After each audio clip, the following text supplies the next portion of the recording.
Hello everyone and welcome to Happybara. I'm your animal bro and internet weirdo, and today we're talking about the science of gorillas, the most unapologetically anabolic apes in the animal kingdom. But first, why don't Clappy tell you a story? It's about a guy, probably never heard of him, named Mike Tyson. Now it's well established that in his youth, Tyson suffered from a condition called being actually insane. One of the most notable examples of this little quirk was when he rented the New York Zoo. That's right, I said rented, not visited. Homie was the only one in it. Tyson's solo adventure came to a screeching halt when he and his girlfriend discovered that one of the gorillas was bullying the other primates in his enclosure. And y'all already know Tyson ain't about that. Homie offered the zookeeper $10,000 to let him into the gorilla enclosure so he could box the 400-pound animal. The zookeeper politely declined. Now, you might be forgiven for thinking this was some kind of happy ending. I mean, the zookeeper did save the champion's life and himself the trouble of cleaning Mike off the walls. But I gotta ask, dear viewer, where is Mike Tyson now? Multi-millionaire, beloved by a nation, getting paid to punch one of the Paul brothers in the face, something that most people would want to do for free. Pathetic. You see, I've come to make an announcement today. I am gonna succeed where Mike Tyson failed. 'Cause I'm taking a gorilla to Pound Town, brother. Wait, pause. Not like that. I'm bald! So after sizing up my opponent and engaging in some psychological warfare, I figured it was time to do some digging. If a literal child can kill a gorilla, I think I'll be just fine. Huh. Okay, so Google is saying it wasn't the child that killed Harambe, it was the guy who shot him. Ah, well, fair's fair. Okay, fine, we're gonna set some ground rules. The gorilla and I are gonna follow standard boxing procedures. Neither of us are allowed to use any kind of weapon or outside help, which means we're only allowed to use what God gave us, and honey, God gave me a lot. Today, the continent of Africa is home to two distinct gorilla species that have been divided into 4 subspecies. And for my fight, I'm gonna be picking on the Western Lowland gorilla, because it's the most gorilla there is. No, I'm serious. The Western Lowland gorilla's name is literally genus gorilla, species gorilla, and subspecies gorilla. And if that's not proof that you can have a doctorate and still be an idiot, I don't know what is. More specifically, Team Happybara is going to be going up against a male gorilla, affectionately called a silverback. I'll mail you a cookie if you can guess why they're called that. Now that we've determined who I'm going to be fighting, we gotta figure out the metrics by which we'll measure ourselves as fighters. Those being strength, speed and agility, intelligence, and finally, heart. Because you gotta have something to fight for. Whoever has the highest score by the end of the video will be judged king of the primates. Let's get this bread. Round 1, strength. In the modern age, gorillas are the second largest primate on Earth. Number 1 is me. But other than me specifically, gorillas dominate all other primates in terms of sheer physical mass. The average silverback gorilla weighs anywhere between 300 to 500 pounds and reaches heights of anywhere between 4'7" to 5'11". But the largest gorilla ever recorded was 6'5" and weighed a whopping 483 pounds. Most people recognize the gorilla for their sheer raw strength. But are gorillas really that strong? Today I'm hitting the gym to find out. Okay, so we're gonna be breaking this down into the powerlifting holy trifecta. Those being the barbell bench press, the barbell back squat, and the deadlift. I'm gonna go ahead and walk in there and do my 1 rep max before I compare it to what the gorilla can do. So if I die, at least we got it on camera and we can exploit it for clout.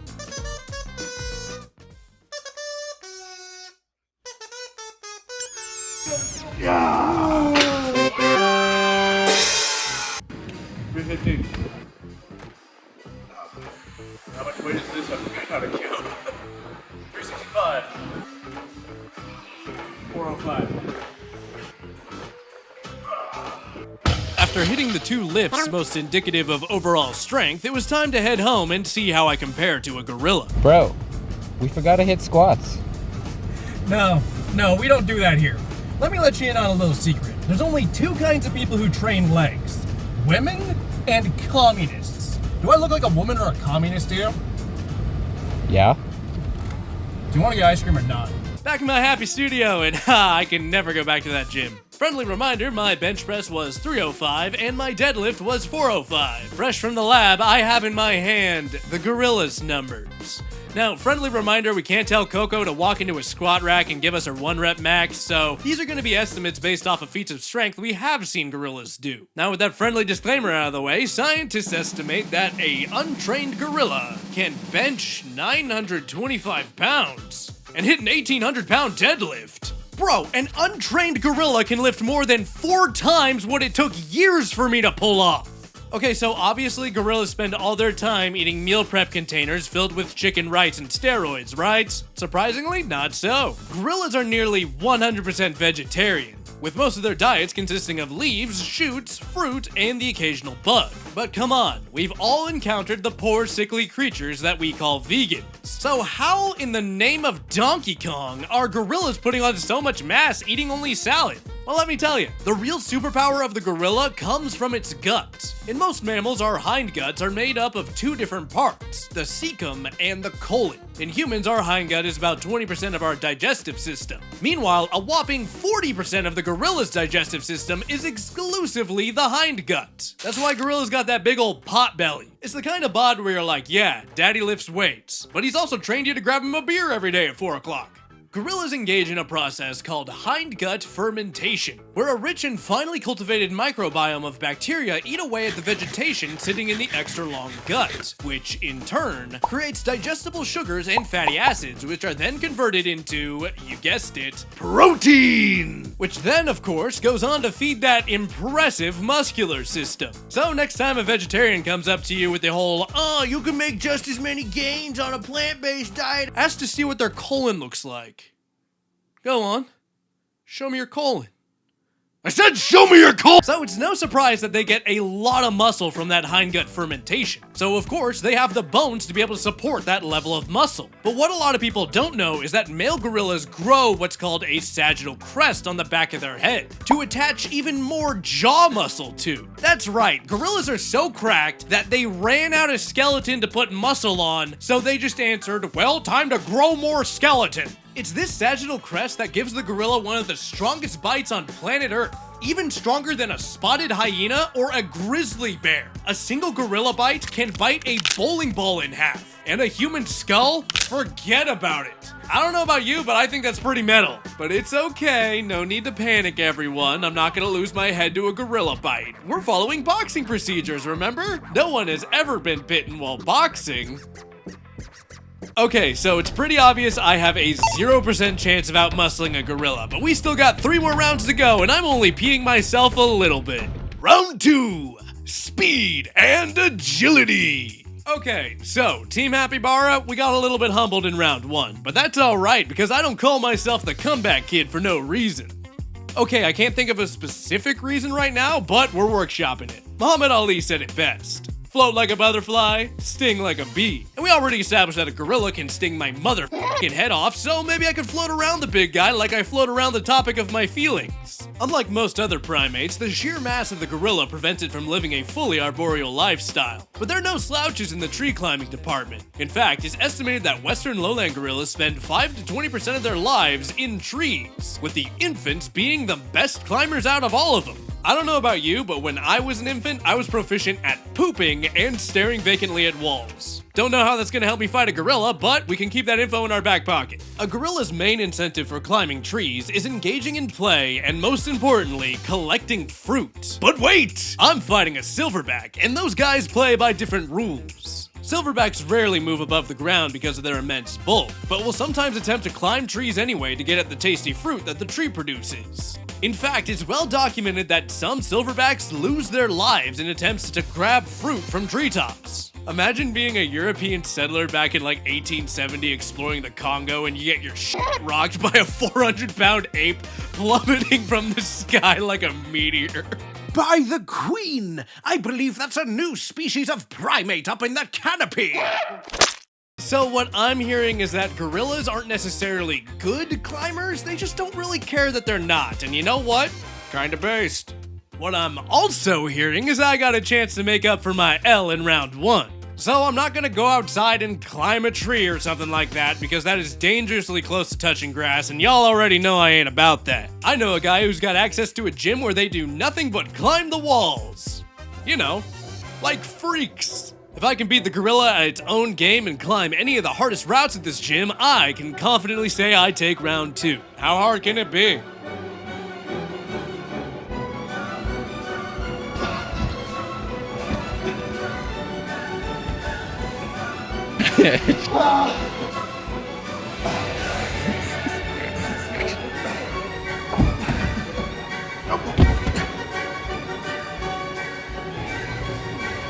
Oh! I don't know, you figure it out. Wherever you want to start. This is a crack. How do you climb a crack?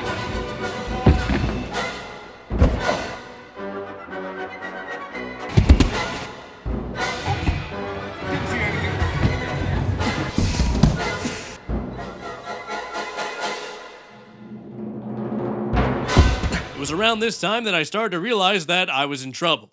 The gorilla takes round 2. Hooray. Oh hey, forgot to mention I also have a Patreon, so if you feel like helping me out, go ahead and subscribe, because fighting endangered species does not pay the bills, and stock footage of exotic animals is very expensive.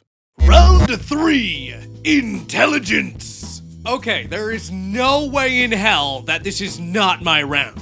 I've never seen the inside of my head, but allegedly there's a big, fat, sexy human brain rolling around in there. Gorillas are considered to be highly intelligent as far as mammals and even primates are concerned.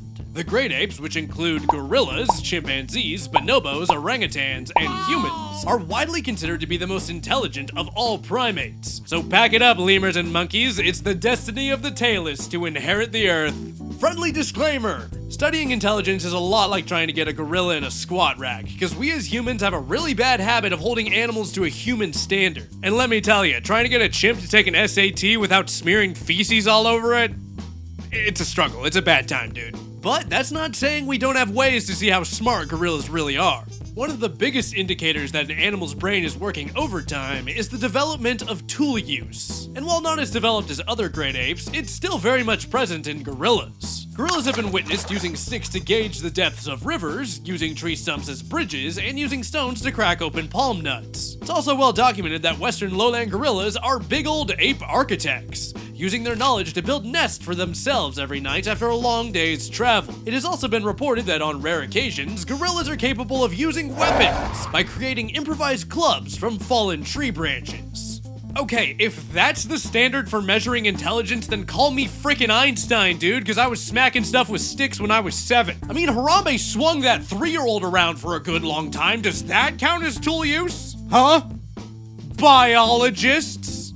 But the most sensational example of gorilla intelligence comes to us from the friend of Robin Williams and cat lover herself, Coco the gorilla. Coco was born on the 4th of July in 1971, where she was abandoned by her mother in a similar way to how my dad never came back without milk. But unlike me, Coco was destined for greatness. Coco was fostered by then graduate student Francine Patterson for use in experiments regarding ape language. It was during her upbringing that Francine allegedly taught Coco how to use over 1,000 different words in American Sign Language. And if that wasn't impressive enough, Coco showed a litany of other indications that there was a lot going on upstairs. One of the biggest indicators of her intelligence was that Coco could lie. After an incident where Coco ripped a sink out of the wall, because gorillas are gonna gorilla, Coco said it was her cat.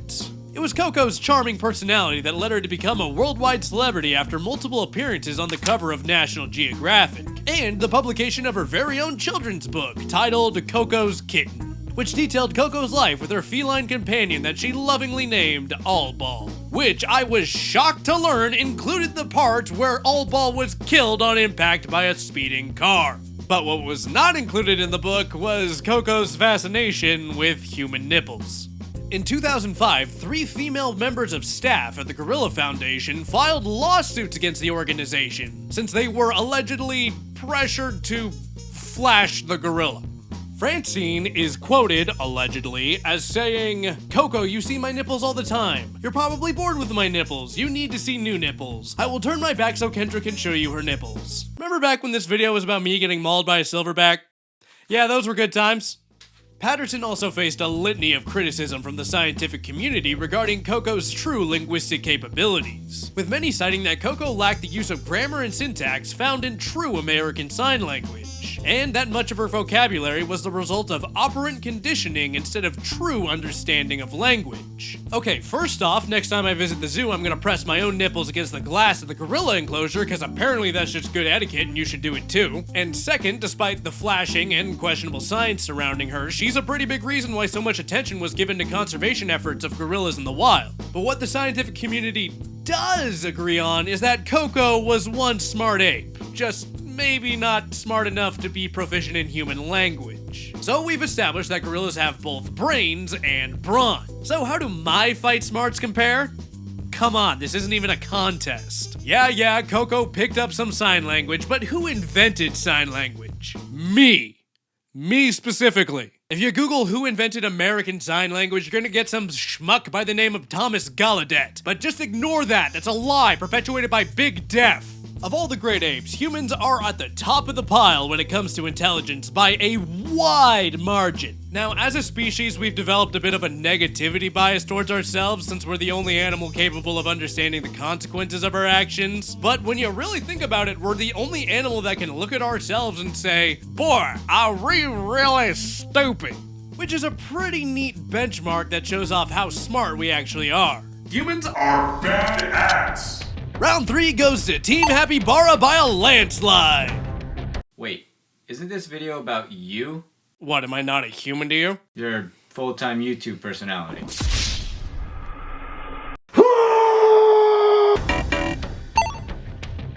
Final round, Heart.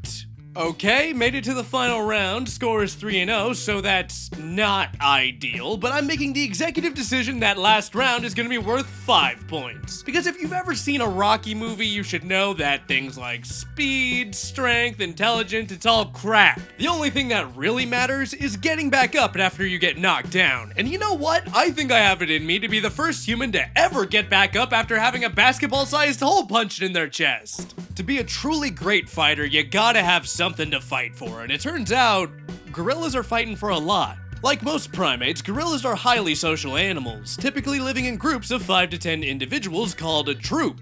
But on some special occasions, you can have up to 50 gorillas lounging around. These troops revolve around one dominant male. You know him, you love him, it's the silverback. It's the silverback's purpose in life to keep his troop happy, safe, and full of babies. His babies specifically. Now, it's not unheard of for younger submissive males called blackbacks to exist within the troop and maybe hook up with a female or two. But for the most part, all that lovin's going to Big Papa Kong. Life as the dominant silverback seems pretty dope. You got the bod of a pot-bellied god and the babes all dig it. I don't know about you, but if my life consisted of sitting around and eating my favorite foods all day while a horde of women picked bugs off my ass, I'd be pretty happy about it. But your day might be ruined when you learn that your life as the dominant silverback is like choosing to play life as a gorilla on veteran difficulty. As the dominant male, it's your job to plan the troops' travel days, mediate conflict when the females start getting catty with each other, because unless they're maternally related, they will get catty with each other, scouting feeding sites, and fighting off predators. Because even though you're strong enough to punch through a cement block, leopards are built different and they still want a piece. And if a human shows up with a big enough gun and thinks you would look better mounted on a wall, well, that's GG, friend. Not only is your job hard, but everyone wants it. The role of dominant silverback is a sought-after position, and in addition to predators, you gotta watch out for other male gorillas trying to play Mr. Steal-Yo Girl. Okay, well, they're trying to do more than that, but Mr. Steal-Yo Girl and commit mass infanticide and slaughter your entire genetic lineage isn't nearly as marketable. While physical confrontations are exceedingly rare between males, they do happen. And when two 400-pound animals with hydraulic pistons for hands and bear traps for teeth clash, well, if there's a word more violent than violent, let me know, because that's the word I would use. There is definitely a reason why violence is a last resort for these guys. In fact, violence is the last thing on your mind when you're a gorilla. I'm sure you're noticing a pattern here. All the muscles, all the teeth, all the intelligence, it serves one distinct purpose for the silverback: the protection and care of its family unit. Once the silverback gets that dominant position, its only purpose in life is the self-sacrificing love of its family. If y'all could just, excuse me for one moment. How the hell am I supposed to compete with that? Yesterday I went to Starbucks and the barista said, "Enjoy your coffee," and I said, "You too." That's the most meaningful human interaction I've had in years. Turns out that being a strong, agile, and intelligent creature wasn't enough. They're also the ideal husband and father. You know what? After learning what gorillas are all about, I don't even want to win anymore. Screw it. Gorilla wins 4-0. Oh yeah! Because now I'm convinced that it's gonna whisper sweet nothings in my ear before it left hooks my head off. And you know what? It somehow convinced me to be okay with that. Going into it, I knew that gorillas were gonna be strong, but I had no idea that the strongest muscle in this thing was gonna be its heart. Now, we as humans have a history of demonizing animals that are scary to us, and you know, that's pretty hypocritical because we know damn well we are the scariest things on this planet. Unfortunately, gorillas have been put in the misunderstood animals club right along sharks, snakes, and spiders and a million other creatures just trying to vibe in this reality for the horrible crime of making a human uncomfortable. For centuries, gorillas were painted as violent and brainless thanks to caricatures painted by both popular media and scientists looking to paint themselves as more brave than they really are. I mean, look at this. This is a drawing of the French explorer Paul du Chaillu titled "My First Gorilla." Mr. Chaillu was the first Westerner to ever encounter a gorilla back in the 1800s. And if you guessed his first action was to bust a cap in its face, then congratulations! You know your French explorers. From then on, most of the world believed that even blinking at a gorilla the wrong way was an instant death sentence. The myth of their high aggression and insurmountable brawn persisted into well after World War II, when researchers finally thought to themselves, maybe we should see how aggressive these things really are when we do not open by trying to shoot them in the face. If every time the hairless apes showed up in my living room, someone I knew and loved got smoked, I'd probably get labeled as highly aggressive too. Oh, hello. Oh, it would appear you have shot my wife. Anyway, how are things back in Europe? Oh, do you boys want some tea? The last thing I want is to appear rude. It wasn't until recently, and with the help of a certain nipple enthusiast, that we as a society are finally able to understand that gorillas are generally a bunch of peace-loving hippies. Gorillas are social, expressive, thoughtful, and intelligent. And in a whole lot of trouble. Turns out, it doesn't really matter how much you can bench, because humans are gonna human, and unless some things change, the future of the gorilla is not exactly guaranteed. Today, the International Union for Conservation of Nature has all gorilla species as being on the endangered species list, with only 316,000 western gorillas and 5,000 eastern gorillas living in the wild. So yeah, big guys and gals, not doing so hot.